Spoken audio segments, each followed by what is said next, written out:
may paniniwala or notion ang mga pasyente natin na bawal ang exercise sa isang taong may osteoarthritis or any arthritis.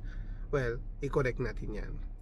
Technically, mas beneficial siya sa mga pasyenteng may arthritis because it helps stimulate or produce your synovial fluid sa loob ng joints.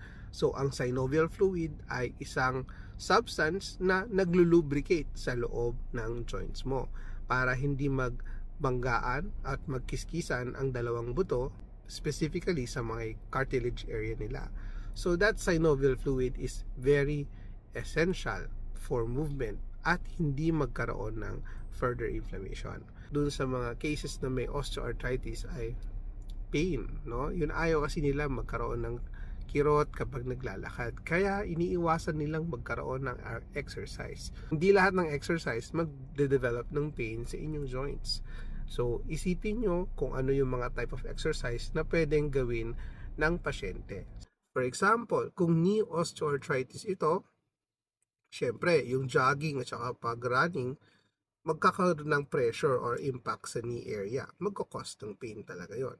So, why not shift to other means of exercise, which is also making the joints mobile and making it less impactful. For example, kapag nagbike ka, the weight or the impact will be diverted to the back or sa likod ng isang pasyente because nakaupo lang siya at yung knees niya supported lang siya within the pedal at hindi siya tumatama sa lupa.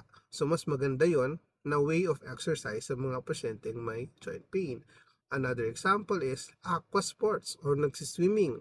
So, though hindi lahat may access sa isang swimming pool, beneficial din ito sa mga patients na may osteoarthritis because it lessens the weight load of the body because of the effect of water. Pero, meron ding pressure of movement or exertion dahil nasa loob ka ng tubig. It is more also magkakaroon ng more resistance training kapag nandun ka sa loob ng tubig, which will also be beneficial sa mga pasyenteng may joint pain. So, not all exercises are tailored to one person or one individual. You just have to seek consult with your doctor kung ano ba yung mga appropriate na exercise na pwede sa inyo.